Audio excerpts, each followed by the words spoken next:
The Columbia Workshop presents number 10 of 26 by Corwin.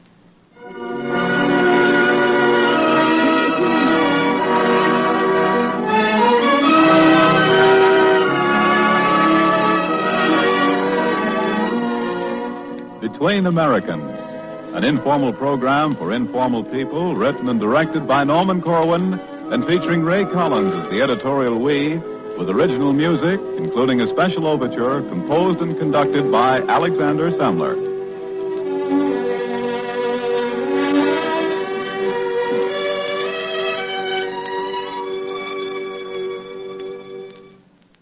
This program is Between Americans. That's where the title comes in. We hope you like it, but you don't have to. At any rate, nobody's going to make you stick around and listen to it. That's one of the advantages of being an American. We invite you to think that one over for a moment. And while you're exercising your inalienable right to tune us out or let us ride, we'll help ourselves to a 4-minute overture, especially written for this occasion, by Alexander Semler, and entitled The Columbia Workshop on a Quiet Night. It's in 3 movements. 1, opening announcement. 2, the 26 number 10 blues or the Japanese sound man. And 3, happy ending.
That overture by Alexander Semler was a highly American composition, even if the second movement had to do with a Japanese sound man, which it didn't. Naturally, of course, a little mixing of strain never bothered any real American. Not when we've got states named after French kings and English queens, or lifted right out of the Latin language like Montana, or out of the Spanish like Nevada. Now, you take Vermont. Vermont is the French for Green Mountain. Ver for green, mont for mountain. Simple as all that. They call it the Green Mountain State, don't they? It's a good thing there were some Indians around once to give us some original names, or we'd be in bad shape. You know, if we was to hold a convention of all the people who live in foreign-sounding American towns, we could fill quite a sizable stadium. Among the delegates registering on the first day would be, Me, I'm the delegate from London, Minnesota. I'm in from Dublin, New Hampshire. Flew in this morning from Berlin, Oregon. Oh, come on. Oh, who's sir, me? Yeah. I'm from Rome, Mississippi. I'm from Tokyo, Texas. I came all the way from Shanghai, West Virginia. Warsaw, Georgia. I'm the delegate representing Moscow, Kentucky.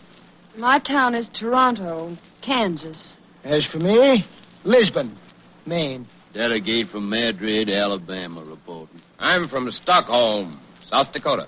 Drove down this afternoon from Bombay, New York. Hitchhiked here from Baghdad, Florida. All right, gentlemen. Now that you've registered, you may all be seated. Now, that's all the preliminaries there's going to be tonight. We're through with the introductions, the overture, and the official registration, so now we can get down to the text, which is, roughly speaking, this.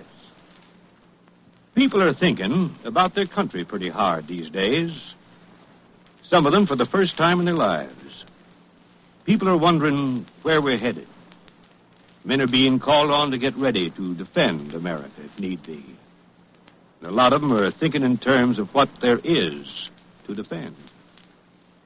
Well, now America means a lot of things to a lot of people. Most Americans are solid patriots, only they don't know it. They don't have to wear a red, white, and blue button in their lapels to prove it. They don't have to fall on their faces every time they hear a popular patriotic tune. They don't need nobody to prod them in the back with a bayonet so they'll take their hats off when the flag goes by. They don't have to agree with or even listen to people like this. And I promise to support and dance for the Melnick and Devon the Creightons for the betterment of the voters. I'll repair in the orphan to mortify the Sansky partisan. The Sanders Porte de Morbidi to satisfy the mortal. And my opponent is a crook. We'll identify the House Lee and Rare in the portable Thames Way. Affect the barrier charge of the... You've got a good hunch. Most people prefer the quiet kind of speaker, like the fellow who got up on a platform in a Pennsylvania town one day and said, The world will little note, nor long remember what we say here. That was the Gettysburg Address he was referring to. And as a matter of fact, he didn't get such good reviews the next morning. Take, for example, the write-up he got in the Harrisburg Patriot. We pass over the silly remarks of the president. For the credit of the nation, we're willing that they shall no more be repeated and thought of. If you think that's bad, listen to what the Chicago Times had to say. The cheek of every American must tingle with shame as he reads the silly, flat, and dishwatery utterances of the man who has to be pointed out to intelligent foreigners as the President of the United States. Of course, the rival paper in Chicago, the Tribune, took the opposite point of view. Rival papers often do. The remarks of President Lincoln will live among the annals of man. Send that along to the composing room. The Trib gave it 4 stars, and they was right. The Gettysburg Address did survive. Now, that business of calling a president a ham is really something to be proud of. I mean, the right to print a piece saying a president makes us sound like dishwater. That's important. Nobody dragged the editors off to jail, even if they were wrong. Today, there's a terrific lot of opinion on the loose, and the poll makers are pursuing it at a gallop, you might say, and duck, comes under the heading of free press. As soon as anybody starts gagging the press, any press, watch out. Americans don't like that. And by the way, we got a nerve to be calling ourselves Americans all the time when we're really only United Staters. We're a little selfish about that. You know that a citizen of Punta Arenas on the Straits of Magellan has as much right to sing America the Beautiful as you have? Under the We Got a Technical Right clause in the interpretation of the word American, any Latin American could sing like this. Spacious skies and amber waves of green, por mountain majesties above the greater plain. It's America down there in Chile, too, all the way down the spine of the Andes. And if any of you folks are hearing this down in Mexico or Honduras or Salvador or Argentina, or even if you're an Eskimo in the Arctic, we hope you'll overlook our calling ourselves Americans as though we were the only ones in the hemisphere. We do that just because it's so much easier to say than anything else. And also because it sounds so good. And by the way, before we leave the subject, what about the original Americans, the Indians?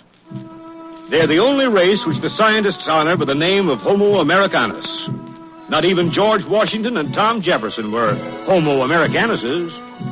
The only real Americans left today, if you want to get good and tough and anthropological about it, is a minority group. There's a forgotten race for you. Even the forgotten man has forgotten the forgotten race. How about the Indian on the nickel? The buffalo who roamed the back of the great American jit? Seems a shame. No two ways about it. We have forgotten them 100% Americans who went down to quarantine to meet the Mayflower. We don't see them around in person very much these days, but their ghosts are still with us. Between you and us and 26 by Corwin, it's said that near Boonesboro, Kentucky, on certain nights in November, by the light of the waning moon, some very peculiar ghost meetings go on in the woods south of the river. Also in certain parts of the Alleghenies, between the hours of sundown and the coming of the morning mists. Yes, and if you happen to be listening to this in a car driving along Highway 99 in Wyoming, that man you passed walking down the road a few miles back wasn't a man at all. They were a brave people, them Indians. Fought a losing fight against great odds. Wanted nothing more than to keep their land and their way of life. Fighting the fight so many people of all races have had to fight since. The fight to keep free and independent. The fight to stop men from the outside who want to civilize somebody else their way. Perhaps today the Indian looks down from a reasonably happy hunting ground and wonders. Wonders whether right here at home among the people who took their place there are any tribes still struggling to be free. Whether in any part of this tremendous inherited country a man is any less a man because of his color or of his race.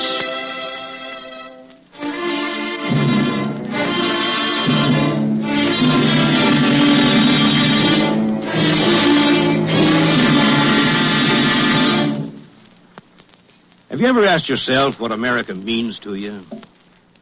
Does it mean 1776, Columbia, the gem of the ocean, big business, the Bill of Rights, Uncle Sam? Chances are it means none of these things. Chances are it means something very personal to each of you. Something close to your heart, which you'd miss like the very blazes if you were stranded abroad. It might have nothing at all to do with quotes from Madison or acts of Congress. It might be just the feeling about the crisp autumns in New England, the smell of burning leaves. It might be the memory of the way they smooth off the infield between the games of a doubleheader. It might be a thing as small as your little finger. Have you ever been abroad and run out of American cigarettes? Hey, speak English, mister? No, señor, solo hablo español. Well, anyway, do you carry cigarettes? Ah, cigarrillos, sí, tenemos bastante aquí. No, I just want cigarettes. I'll take these. How much? Una peseta. Keep the change. You got a light there, senor. Oh, sí, como no, señor. Un momento. Hey, what is this? Soft coal? Do it. Tastes like an old shoe. Here, you can smoke the rest of them. There you are. America might mean a tight-packed cigarette, which tastes good. Might mean the way a hot dog man slaps mustard on a Frank.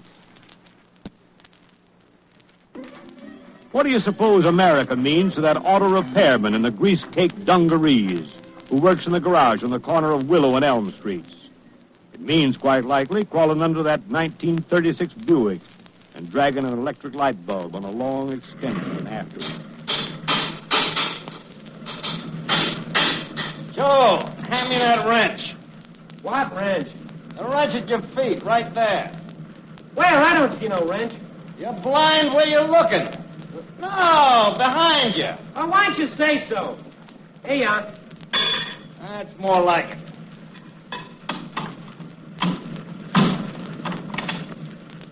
Sure, that's America to Pete and Joe. Piston job, transmission job, valve job. Jack it up and change the tire. New fan belt, check the bump.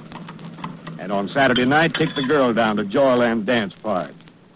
Means repairs to them boys and cans of oil and carburetor mixtures. And to Jack Prentice, who owns the Buick that Pete is fixing and who lives down on the beach near the Coast Guard station, America means the sound and the sight and the smell of high tide under the full moon, with occasionally the melancholy note of the bellboy drifting up when the wind's blowing in from the ship channel. Means the age-old sound of the sea, the same sound folks are hearing this very moment up around Penobscot Bay and Winthrop Beach and Chincoteague Inlet down by Calabogue Sound and on Boca Chica, then clean over to the other coast by Guadalupe and Carmel. Yep, wind and wave and sand and rock and riptide and undertow. That is America to Jack Prentice and the hundreds of thousands of folks settled on them coastlines between Eastport, Key West, Point Isabel, and Birch Bay. America is all things to all her people. Prairie to Nebraskans, coal to Scranton miners, cameras and raw celluloid to the picture boys in Hollywood, the stink of crude oil to the men who work the wells, relief checks to the unemployed, a mic and a stopwatch to a radio production man, a BMT Express to Brooklyn office clerks. Sure, that's the way it goes. Or isn't it? What does this country mean to you? Might mean anything at all. Might mean a course in highfalutin poetry at Harvard. Today, gentlemen, we will consider the influence of Whitman on the development of poetry in America. By 1870, after 12 years of incessant attack against squeamish over-refinements, Whitman really Or else it might be an argument between two baseball fans as to which is the better team, the Yankees or the Red Sox. Yeah, but look. The Yanks are a bunch of old men and cripples. Oh, sure. They won't last. I tell you, they won't last. They won't last. No, wait till it gets good and hot around the middle of July. Wait till them double-headers begin piling up. Don't make me laugh, Eddie. Who's trying to make you laugh? DeMatch hit in 48 consecutive games for a new world's record. He's an old man, huh? Keller hit 19 homers. I like to be a cripple like that. Oh, well. New home run record for the club. Won't last, huh? No, they won't. Listen, who's the Red Sox got as good as DeMatch? Name one guy. I'll name two. Ted Williams. All right. A good hitter. No getting away from that. But do you say that he's better than DeMatch? All right, how about the pitching? Oh, wait a minute. One thing at a time. I'm talking about Cronin's a smart DeMatch guy and here. Ted You Williams. make me sick. Or it could be a poker game in Charlie Faraday's law office upstairs over the 5 and 10 cent store on a rainy afternoon. Or a meeting at the Kiwanis Club in the Mansion House on Thursday. Or the news store on the corner.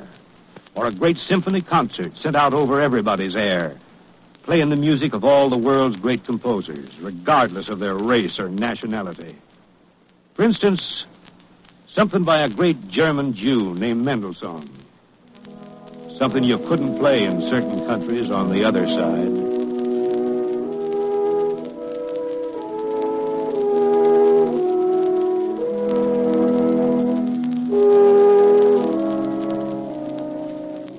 Now, let's stop a minute and figure this out. Is it an accident that makes just being a citizen in this comparatively young country so attractive to so many people? To the world's greatest skater from Norway? To the world's greatest mathematician from Germany? To the world's greatest orchestra conductor from Italy? Is it an accident that 1,000 million people all around the world would give everything they own to be in your shoes? A free citizen of this country, right this very minute? Well, why is that? Is it the weather here? Let's ask some of the natives. You from New York, how's the weather out your way? Well, I like it all right, only the summers give me a pain, sticky and hot. And then we usually get a stretch of terrible overcast weather around April and November. Sometimes 10 days go by without the sun coming out once. And you from Miami, Florida? Climate's fine, except you have to watch out for hurricanes. Gentlemen from Kansas? Well, summers get pretty hot and winters pretty cold. Tornadoes raise a ruckus every once in a while. Los Angeles, you? Oh, wonderful climate. Magnificent. Don't you ever get tired of all that sunshine? No, sir, not a bit. Never rains? A little precipitation, maybe, but no rain. No, earthquakes? Well, just little ones. Say, are you interested in some real estate? No, thanks. And you from San Francisco, how about it there? Best climate in the world. Tops. Lots of sunshine? Lots. Lots of fog? Lots. All right, then. It's not the weather which makes us so attractive.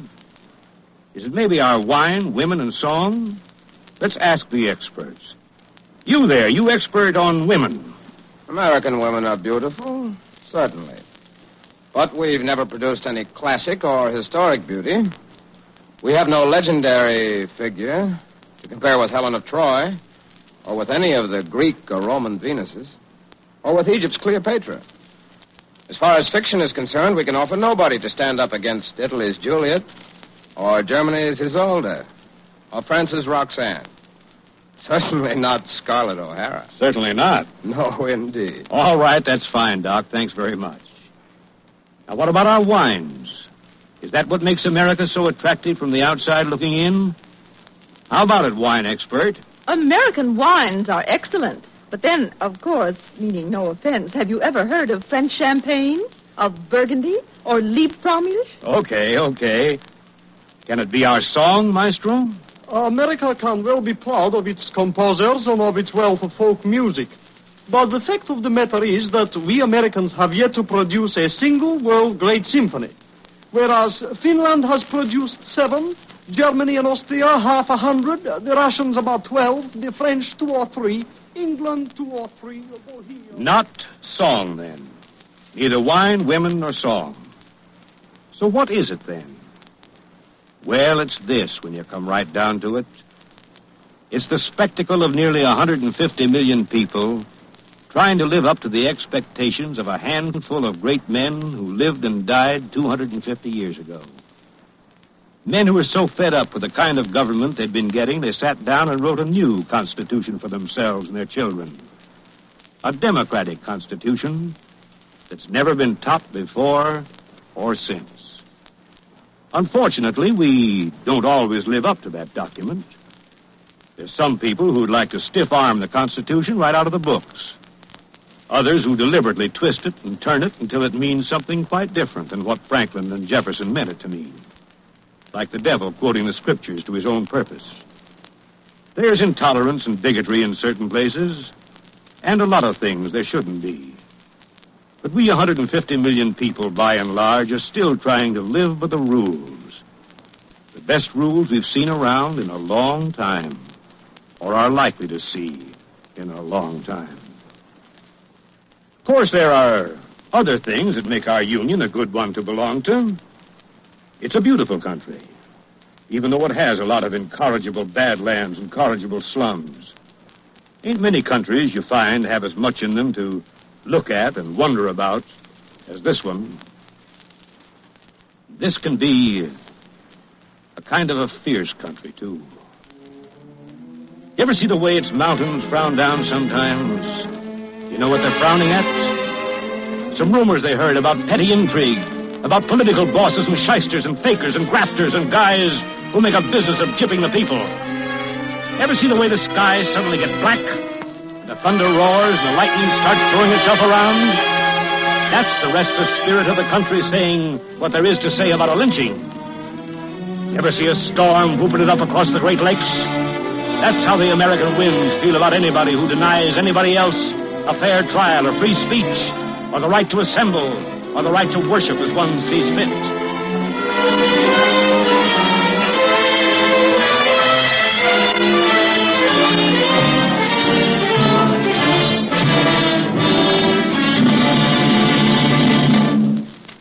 then, in the final analysis, there can be no analysis.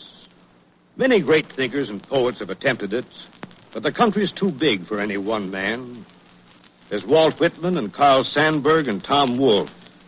And they all felt the magnitude and magnificence of the nation that got put together piece by piece like a jigsaw puzzle. They felt it and wrote about it in unforgettable ways. But still, it's bigger than any of them or any of us. Whitman hit it on the nose when he said it was bigger than the president and his cabinet and the District of Columbia.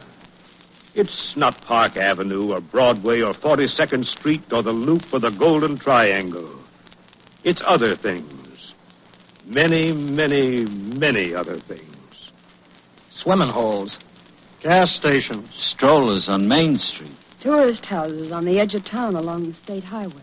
Sunday papers. Season tickets to concerts. Auctioneers. Night courts. Radios, parades, toothpaste, shaving cream, dogs, cats, skyscrapers, subways. Oh, we could go on for weeks with this and never come any closer to a working definition of America or to any real understanding of its total meaning. Look, how can you add up all the red and yellow neon signs? The smell of all the eggs and bacon frying in the morning. The bargain specials, the lessons learned, the cows let in from pasture, the mileage clocked up on automobile speedometers, the rainfall and the snowfall and the wind drift. It's much too big for you or me or any of us who happen to stand alone or in small cliques. It's much too great for any person or any party.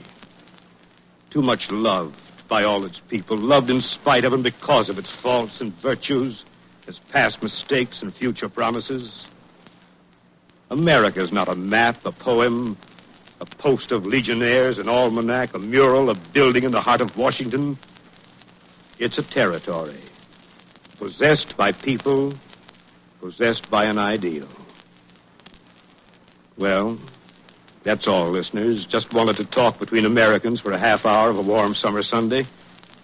No big finish here, no brass section bringing down the curtain. Just a little music to separate me from the announcer who follows with the closing announcement. Good night, Americans.